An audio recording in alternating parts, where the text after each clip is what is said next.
Bonjour mes délicieux co-créateurs, c'est Lilou, je suis à Paris, boulevard Saint-Germain. Peut-être vous reconnaissez cette librairie parce que je suis aux éditions, les librairies Erol, puisque maintenant tu es édité chez Erol. Olivier, ça me fait plaisir de te revoir. Oui, moi aussi, ça fait un petit bout de temps là, 2-3 ans, je sais plus, depuis le dernier livre. Ouais, donc c'est chouette de se revoir. Et puis moi, je suis aussi tout ton parcours sur le web. Et ce que j'apprécie beaucoup en toi, et ça m'a étonné d'ailleurs que ton dernier livre soit J'arrête de me juger, parce que tu fais vraiment partie pour moi de ces gens qui sont pas gens en jugement, justement. On sent bien à tes côtés, on sent ta sincérité, ton ouverture de cœur. Je sais que tu as eu un parcours assez exceptionnel avec les enseignements de Don Miguel Ruiz, etc. Et tu as beaucoup vécu toi-même, et ça fait plaisir, ta présence, quelque part, guérit quand une autre présence, la présence de quelqu'un est dans le cœur et dans le pardon, ça fait du bien. Donc ça m'a surpris ce livre. Et en fait, j'ai appris que tu es un peu, t'as été maître en la matière. Disons que ce qui est rigolo, c'est que moi, je suis aussi surpris que toi, c'est-à-dire que jamais j'aurais eu l'idée d'écrire ce titre-là. C'est la directrice de collection de cette collection J'arrête de. Il y a eu J'arrête de stresser, J'arrête de râler. De râler, oui. Gros best-seller. Et elle vient me chercher, et moi, j'aurais jamais eu l'idée d'écrire un livre qui s'appelle J'arrête de quelque chose. Donc au début, j'étais surpris. On trouve ce titre, et puis finalement, je me suis dit, mais c'est génial, ce format imposé, 21 jours, ça me donnait le moule idéal dans lequel venir couler 30 ans de chemin dans la spiritualité et le développement personnel, partager des tas de petits outils pratiques qui permettent d'arriver petit à petit à prendre ce virage de notre fonctionnement habituel où je juge à tout bout de champ vers quelque chose qui est quand même beaucoup plus agréable dans son cœur et dans sa tête. Ouais. Donc, je suppose que quand tu t'es embarqué dans ce livre-là, il y a des nouvelles choses qui ont apparu dans ta vie aussi. Et là, tu t'es rendu compte en fait de tout ce mécanisme ou ce jugement que d'ailleurs on a tous à un certain degré. Non, comment tu as vécu le fait d'écrire ce livre ? Alors pour moi, il y a des tas de prises de conscience qui s'étaient faites avant, parce que en rencontrant Miguel Ruiz il y a 15 ans déjà, pour moi c'est vraiment tellement un maître de l'amour, entre guillemets. Il a un livre qui s'appelle La maîtrise de l'amour. Ce qui m'a fait vivre avec le pardon a été pour moi un des outils, un des remèdes au jugement probablement les plus radicaux que j'ai vécu. Donc ça fait un moment que je cheminais là-dessus. Mais le fait d'écrire, tu sais, tu connais ça, quand on se met devant son ordi, qu'on commence à écrire, tout d'un coup les idées prennent forme, on voit aussi mieux le chemin qu'on a fait, et ça m'a donné l'occasion de rassembler toute une trousse à outils assez complète, qui touche à la fois ceux qui fonctionnent plus avec la tête, ceux qui fonctionnent plus dans le corps, pour mettre en œuvre ce changement. Quand il n'y a plus ce jugement de nous-mêmes, des autres, c'est remplacé par quoi en fait ? Alors d'abord, ce que je dis aux gens, parce qu'on juge tellement que de se dire je vais arrêter de juger, ça paraît un peu comme je vais arrêter de respirer. Bon. Donc ce que je dis dans un premier temps, ce qui est déjà chouette d'arriver, c'est que le juge continue de jouer comme les deux vieux dans la loge du Muppet Show qui font leurs commentaires sur ce qui se passe sur scène, sauf qu'au lieu de croire ce que dit le juge, au lieu d'adhérer à ses jugements et de les faire miens, je les écoute radoter. Donc j'écoute mon juge intérieur continuer de faire des commentaires sur tout et tout le monde, mais je m'identifie plus à ça. Il y a un espace intérieur qui s'est fait. Ça, pour moi, c'est déjà la première étape vers laquelle les gens peuvent arriver à cheminer. Et puis, à partir du moment où on n'écoute plus, où on ne crédite plus ce juge, progressivement, son impact, sa force, sa voix se fait de plus en plus petite. Voilà. Donc j'aime bien donner des étapes comme ça, parce que d'entrée de jeu, se dire je vais arrêter de juger, mais tu parles, j'ai un truc qui juge tout le temps, je me balade dans la rue, je vois quelqu'un, je dis celle-là comment elle est attifée, puis lui il a une drôle de tronche, puis je me regarde dans une glace, puis je dis oh là là, aujourd'hui j'ai pas d'allure, j'ai des cernes sous les yeux, et cette voix-là, elle est là tout le temps. Ça prend de la place, ça prend de la place, puis ça pourrit la vie. Voilà. Donc arriver à changer ça. L'idée que je donne aux gens, c'est de dire voilà, vous avez pour l'instant un cœur et une tête qui ensemble rongent un gros os sur lequel c'est marqué jugement. Si vous voulez leur enlever cet os-là, il faut leur donner autre chose à ranger. Donc tous les outils que je propose, que ce soit le simple art de bénir de Pierre Pradervan, que ce soit remplacer ses exigences par des préférences, enfin, il y a au moins une quinzaine d'outils dans le livre, c'est donner un autre os à ranger à son mental. Parce que dire j'arrête de juger, c'est pas un programme. La question c'est qu'est-ce que tu fais à la place. Oui. Donc il faut donner autre chose et faire en sorte que ma tête et mon cœur travaillent pour moi, avec moi, au lieu qu'ils soient là à me mettre des bâtons dans les roues sans arrêt et puis à saper la vie de tous les gens qui m'entourent. Et là, vraiment, il y a cette, on peut dire ce lâcher-prise ou cette spontanéité ou d'être vraiment dans le moment présent, dans le cœur, plus vivre des belles choses dans la vie qui sont possibles grâce à ce non-jugement. Le non-jugement, parce qu'il y a un chapitre sur le non-jugement, non ? C'est possible ? Alors, oui, déjà, je définis au départ ce que c'est que le jugement. Parce qu'en fait, moi, j'aime bien définir les mots parce qu'on est plein à utiliser des mots avec des notions différentes. Donc, pour moi, le jugement, c'est un mélange d'observation de choses. Tiens, ça c'est rouge, ça c'est blanc, ça c'est grand, ça c'est petit. Là-dessus, il y a l'émotionnel qui se rajoute. Ah, ça c'est moche, c'est petit, ou ça, ah, ça c'est super, c'est beau, etc. Pour moi, dans le jugement, il y a cette composante émotionnelle, qui est en général une émotion négative. Dégoût, colère, peine, etc. Et puis, encore un troisième étage qui se rajoute là-dessus, avec des interprétations, des projections, des suppositions. Et puis, une fois qu'on est parti là-dessus, on fonctionne tout seul. Donc, l'idée, c'est de comprendre ce que c'est que ce jugement qui fonctionne tout seul en nous, et puis d'en garder les bons éléments, le discernement. Donc, on va arrêter de juger, mais on va continuer d'être capable de discerner, parce que ça, c'est indispensable. Et puis, au lieu d'être dans un émotionnel négatif, d'arriver à faire en sorte que moi, j'ai envie de cultiver dans mon cœur des sentiments qui me font du bien, au lieu de le laisser se mettre dans des états émotionnels pas possibles, quoi. J'aime bien ce que tu dis, que tu parles de ne pas devenir des béni oui-oui, et qu'au contraire, c'est pas parce qu'on est dans le non-jugement que d'un seul coup on dit oui à tout. Ouais, ça m'a semblé effectivement nécessaire de préciser, parce que sinon on peut se dire ouais, c'est encore un de ces trucs un petit peu angéliques, gentils, mignons, et pas du tout. Dans les ateliers par exemple que j'anime sur le pardon, je cite toujours cette phrase d'un de mes mentors spirituels qui disait: je pardonne tout, mais je ne passe rien. Je pardonne tout, ça veut dire au niveau de mon cœur, j'ai pas envie de cultiver la haine, le ressentiment, la rancune, parce que c'est toxique pour moi. Donc je fais ce travail de pardon, mais attention, j'ai aussi une tête. Et dans ma tête, je suis capable de voir ce qui a été fait et de savoir quelles sanctions ou quelle fermeté ou quelles choses doivent être mises en place. De la même manière, cheminer sur le non-jugement, ça ne veut pas dire qu'on va devenir une sorte de béni oui, tout gentil, tout mignon, qui accepte tout béatement. Pour moi, Miguel Ruiz en est un bel exemple. C'est à la fois quelqu'un qui a une énergie de cœur très prégnante pour ceux qui l'ont rencontré, mais en même temps, c'est un homme d'un alignement, d'une fermeté, d'une puissance. C'est pas du tout un béni oui. Quand tu dis fermeté, tu peux redéfinir ça aussi. C'est-à-dire, c'est dire non aux choses qui nous conviennent pas. C'est vraiment suivre, aller jusqu'au bout de son propre cheminement. Ça peut vouloir dire plein de choses. Ça veut dire déjà simplement la capacité à dire non, à poser des limites, à dire ça j'accepte pas, parce qu'on a tous des valeurs et des choses avec lesquelles on est d'accord ou pas d'accord. Ça veut dire être capable de défendre et de faire respecter son intégrité.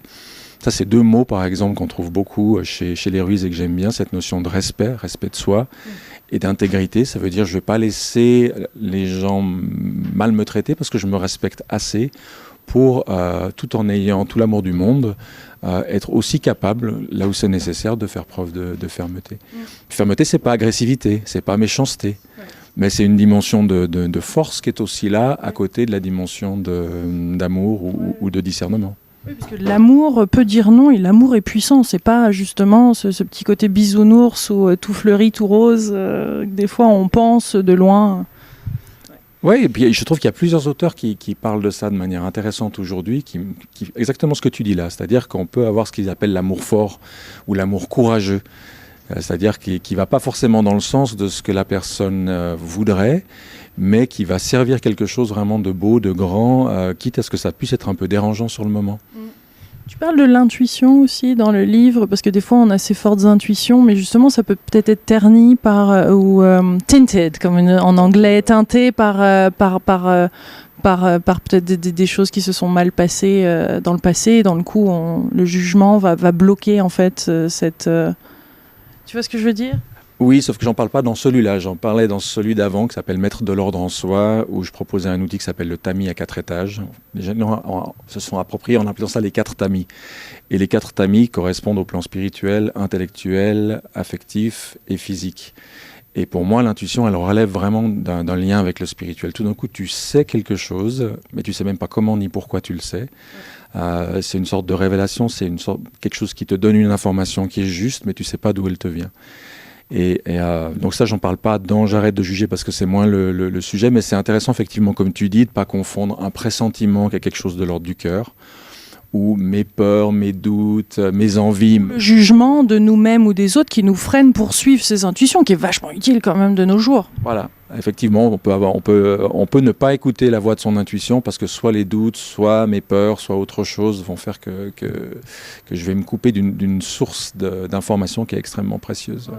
Dès le début du livre, tu parles des différentes personnes qui ont marqué ton parcours. C'est important pour toi. Dans chaque interview, il y a beaucoup de différents maîtres, de différents enseignements qui reviennent et tu les honores à chaque fois.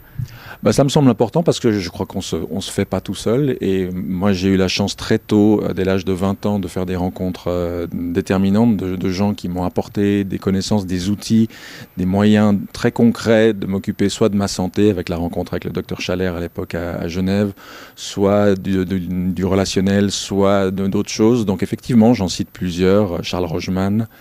Stanislas Grof aussi, j'ai eu la chance de rencontrer en Californie. Ah oui, qui était venu à Paris d'ailleurs il y a un an ou deux. Très grand monsieur, pour moi un des géants de la psychiatrie, de la psychologie et de la psychothérapie contemporaine. Je pense qu'il faudra encore 10 ans ou 20 ans pour qu'on mesure vraiment l'ampleur de l'héritage qu'a légué cet homme-là. Donc Grof, oui, j'ai lu ses premiers bouquins, je devais avoir 21, 22 ans, quoi. Ça m'a époustouflé. Et d'en traduire 21 ans plus tard, tu vois, de traduire 2-3 de ses livres, c'était une vraie chance. Quelque chose, je me permets de le dire là parce que ça montre quand même, au-delà pour moi des interviews et d'un contenu d'un livre, c'est important aussi de montrer une personne sous toutes ses facettes. Et j'ai vu plusieurs facettes de toi parce qu'on a travaillé sur plusieurs projets ensemble et je t'ai interviewé aussi. C'est ce côté que tu pratiques ce que tu dis. Et ça, c'est beau d'avoir des auteurs et qu'ils le vivent vraiment, qui vivent leur livre. Je me souviens de ce moment où tu m'avais, on s'était à peine connus, tu m'avais envoyé toute la liste des personnes et des contacts pour que je puisse les interviewer direct. Il y a très peu de personnes qui font ça après avoir fait plus de 2000 vidéos sur Internet. Seulement, peut-être sur les 5 doigts de ma main, des personnes ont fait ça. Et cette générosité, cette co-création, que j'appelle ça, cet élan, cette inconditionnalité, elle est possible seulement à partir du moment je pense qu'on guérit certains aspects de nous-mêmes, parce que c'est un élan naturel, ça qu'on a. Au-delà du jugement, tout ça, il y a quoi au cœur de l'être humain ? C'est vrai que là, tu as employé 2 mots qui sont importants pour moi. La générosité, j'ai eu la chance de croiser des gens qui m'ont donné, qui m'ont fait confiance très jeune, sans diplôme, qui m'ont aidé à faire le chemin de vie. Donc je pense que par imitation, déjà, moi j'ai cet élan et cette envie de partager, de communiquer. Je l'ai fait à travers le journalisme, à travers la presse, à travers les cours. Et puis l'autre mot sur lequel tu insistais, qui est vraiment mon obsession, c'est le côté pratique. C'est-à-dire, pour moi, ce livre-là, j'arrête de juger, c'est donner des outils pratiques aux gens. L'image que je donne toujours dans mes cours, je dis, voilà, imagine que tu as quelqu'un qui, dans son grenier, a 3000 graines. Elles sont toutes super étiquetées, pommiers, figuiers, pétunias, roses, etc. Il y a le prix, il y a où ça a été acheté sur Internet, etc. Après, tu descends et tu vas dans son jardin, et là, il y a 3 mauvaises herbes qui se courent après. Il n'y a rien. Et puis tu as d'autres gens, ils ont un grenier où il n'y a pas grand-chose, mais par contre ils ont un joli potager, il y a des fruits, il y a des légumes, il y a des fleurs, il y a de quoi nourrir toute la famille et les amis. Pour moi, c'est la différence entre lire et tout garder dans la tête, ou se dire, moi j'ai envie de semer ces choses-là dans mon jardin intérieur, j'ai envie de les arroser avec mon amour, mon désir, mon envie, et j'ai envie que ça pousse, c'est-à-dire que ça amène des transformations concrètes dans ma vie. Donc tous les outils que je transmets là-dedans, ce sont toutes des choses avec lesquelles moi j'ai travaillé pendant des années. J'ai vu ce que ça m'a apporté intérieurement, comment ça a changé mes relations, ça a changé ma vie, ça m'a ouvert dans plein de choses, même si mon chemin est bien loin d'être fini. Et donc c'est juste le plaisir de transmettre et de partager à d'autres en disant, si vous mettez ça en pratique, vous allez voir, ça va bouger.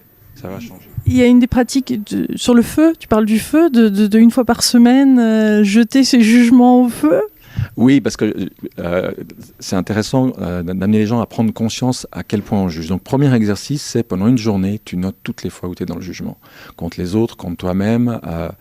Et c'est rigolo parce que les gens m'écrivent et me disent, avant de l'avoir fait par écrit, je savais bien que je jugeais. Mais je ne m'imaginais pas que c'était aussi grave que ça, quoi. Donc voilà, et donc je suggère aux gens durant tout le programme qui dure 21 jours de noter chaque jour leur jugement. Ils mettent ça de côté pendant toute la semaine et le dimanche, s'ils ont une cheminée chez eux, un poêle ou quelque chose, je leur dis brûlez-les. C'est une manière de faire intervenir. Chamanique aussi. C'est chamanique si on veut, le feu est utilisé dans toutes sortes de traditions religieuses et spirituelles, puis je trouve que c'est un joli symbole, hein, on parle du feu de l'amour, c'est que le feu de l'amour vient embraser mes jugements. C'est une manière, le dimanche où il n'y a pas d'exercice, dimanche c'est repos, il faut être aussi un peu tranquille, on prend un temps pour faire le bilan de ce qui s'est passé dans la semaine et pour brûler ses jugements et entamer une nouvelle semaine derrière. Parle-nous de d'autres pratiques que tu conseilles, parce que 21 jours, tous les jours, il y a du boulot, toutes les semaines, il y a du boulot à faire, mais est-ce qu'il y en a certaines qui t'ont marqué plus que d'autres, qui sont vraiment utiles, que ceux qui écoutent, les co-créateurs, quel que soit leur endroit, quel que soit leur pays, peu importe, on peut pratiquer maintenant tout de suite, à partir du moment qu'on entend ça? Alors, il y en a une que j'aime beaucoup, parce qu'en plus, c'est la toute première méthode de développement personnel que j'ai apprise. J'étais tout jeune. C'était un livre en anglais qui s'appelait Handbook to Higher Consciousness de Ken Keyes, que les gens connaissent beaucoup à travers l'histoire du centième singe. Et le livre a été traduit par les Québécois, littéralement, Manuel vers une conscience supérieure. Bref, il donne un outil archi simple, mais extraordinairement puissant. Il dit, ce qui nous pourrit la vie, c'est qu'on a des exigences sur tout et sur tout le monde. Ma femme devrait être comme ci, mes enfants devraient être comme ça, le gouvernement devrait faire ci, le temps aussi, on a des exigences sur le temps, sur le bon Dieu, sur la vie, sur tout. Et moi je dis souvent aux gens, les exigences c'est comme les moustiques. Tu as 10 moustiques dans ta chambre le soir avant de dormir, tu réussis à en tuer 9 avec une tapette, le 10e t'empêche de dormir. Les exigences, tu en as 10, tu réussis à en satisfaire 9, la 10e suffit à ce que tu râles, tu ne sois pas content, tu ne sois pas épanoui, etc. Donc l'auteur disait un truc archi simple, archi bête, il disait remplacez vos exigences par des préférences. Je préfère quand il fait beau, mais bon, si c'est nuageux ou s'il pleut, c'est comme ça. Je préfère avoir une voiture qui tombe jamais en panne, mais ça arrive qu'on ait un pneu crevé. Et la différence, c'est que si j'exige que ma voiture tombe jamais en panne, quand je crève, je me mets à pester contre le fabricant de pneus, contre le fabricant de voitures, contre la terre entière. Je mets un quart d'heure à trouver le cric et la roue de secours. Je trouve le moyen de me blesser en la changeant. Et en réalité, je mettrai 3 quarts d'heure, 1 heure à changer cette roue. Je serai furax, en nage et avec le pantalon déchiré. Si je préfère, j'ai un pneu crevé, c'était pas prévu. Je m'arrête, je cherche mon cric, je cherche ma roue. En 20 minutes chrono, tranquillou, j'ai changé ma roue.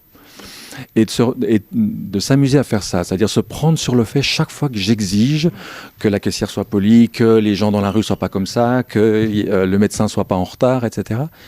Et de se choper sur le fait, d'avoir l'attention, la conscience de dire « Oups, là, je suis de nouveau reparti dans mes exigences. Allez, on lâche le truc. Je préférerais que ça soit comme ça, mais la réalité, elle est juste comme ça. » Tu connais certainement le bouquin de Byron Katie qui s'appelle « Aimer ce qui est ». Byron Katie, il dit toujours, quand vous vous battez contre la réalité, vous perdez, mais seulement à chaque fois. Voilà. Et quand on exige des choses, c'est qu'on veut que la réalité, les gens, les choses, tout se conforme à nos idées, à nos attentes. Et donc on est dans le jugement permanent parce que les gens et les choses ne sont pas comme on voudrait qu'ils soient. Ou même moi, j'ai des exigences sur moi. Il faudrait que je sois moins gros, il faudrait que je sois plus poli, il faudrait que je sois un meilleur père. Et avec toutes ces exigences que j'ai envers moi, que j'arrive évidemment pas tout à satisfaire, et bien derrière je me juge, je suis nul, je suis pas compétent, je suis pas bon. Quand je lâche l'exigence et que je prends la préférence, je lâche le mental, je passe dans le cœur. C'est le cœur qui préfère. Bah ouais, ça serait plus chouette si, ceci ou cela, mais pour l'instant j'en suis là. Je chemine, j'avance, je fais des progrès, mais là aujourd'hui, maintenant la situation est comme ça. Je préférais que mon gamin ait 20 sur 20, mais pour l'instant il est à 10 ou à 12 parce que... Voilà. Et ça ne veut pas dire qu'on cherche plus à améliorer les choses. Ça ne veut pas dire qu'on se satisfait de la médiocrité ou de n'importe quoi. Ça veut dire qu'on va accompagner avec douceur, avec le cœur, un chemin au lieu d'exiger, là, tout de suite, que ça change. Je dis aux gens, la prochaine fois que vous vous surprenez en train d'exiger, répétez 10 fois de suite, je veux et j'exige. Ouais. Voilà. Bon. Ça, c'est un truc tout bête parmi des tas d'autres. Je dis toujours aux lecteurs, jouez avec un outil. T'en prends un, tu joues avec pendant une journée, tu vois si ça te branche, si ça te plaît. Si ça te plaît, tu peux prolonger, puis jouer rien qu'avec cet outil-là pendant une semaine, mais mettre un peu de côté ludique. J'aime bien que tu reprécises ça et que tu le redises, et moi aussi je prône toujours ça, c'est vraiment nourrissez-vous de plein de choses et prenez ce que vous aimez et essayez plutôt que de se concentrer dans une seule direction avec un seul outil et un seul chemin. J'avais l'impression quand tu as écrit ça, quand j'ai lu ça, que tu l'avais vécu toi-même, peut-être d'être emprisonné vers une technique et après tu en avais découvert plein d'autres et tu avais un peu butiné et finalement réussi à trouver plein de belles choses partout et les ingrédients que tu avais besoin à certains moments. Alors disons que moi je suis au départ quelqu'un de très éclectique, tu vois, qui a aimé aller chercher des choses très diverses, s'intéresser à toutes les religions. Bon, je suis né dans une, mais j'aurais pu naître dans une autre.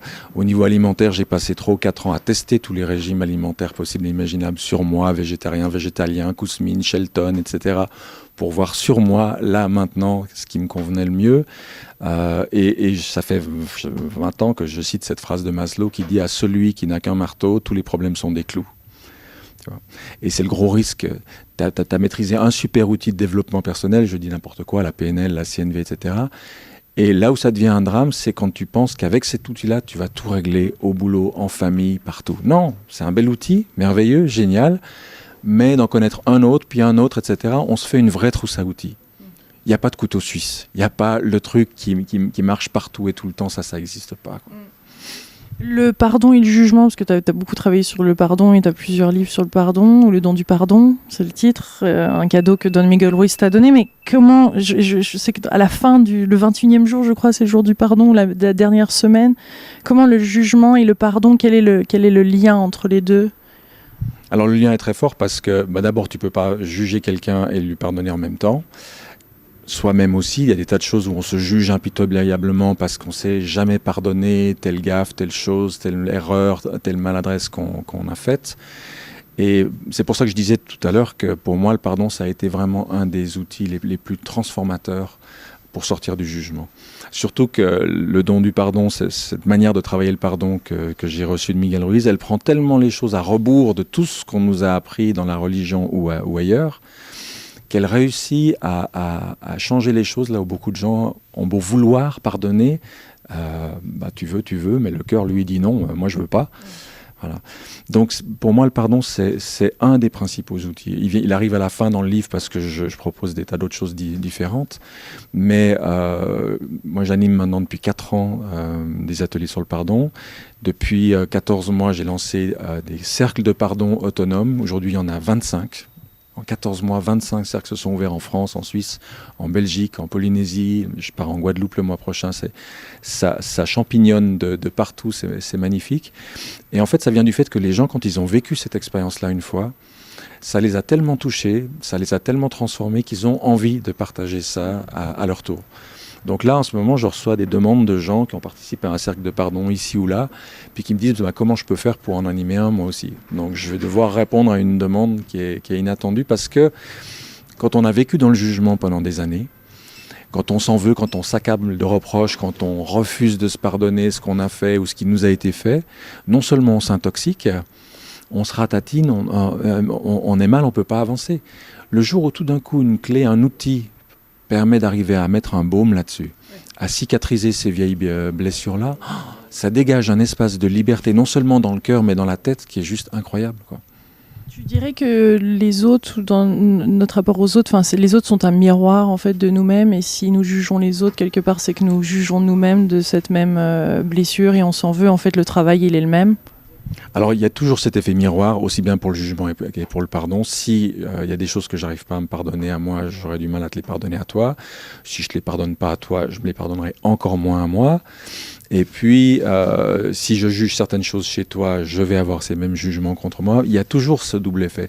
Ce qui fait que ce qui est magique là-dedans, c'est qu'en travaillant au départ principalement sur soi, en disant moi j'ai envie d'avoir plus de liberté dans mon cœur, j'ai envie d'avoir plus de liberté dans ma tête, j'ai pas envie d'être un automate conditionné par ses souffrances, par ses blessures, par son passé, plus je vais acquérir cet espace intérieur-là, plus je vais me rendre compte que j'ai ce même espace dans mes relations. C'est-à-dire je prends les gens comme ils sont. J'arrive à accepter ce qu'ils sont, leurs qualités, leurs travers, leur tout, avec... j'ai l'impression d'avoir le cœur beaucoup plus grand pour prendre les gens tels qu'ils sont, alors qu'avant, il fallait qu'ils cadrent exactement à tout un tas de critères que j'avais, sinon recalés, quoi. Voilà.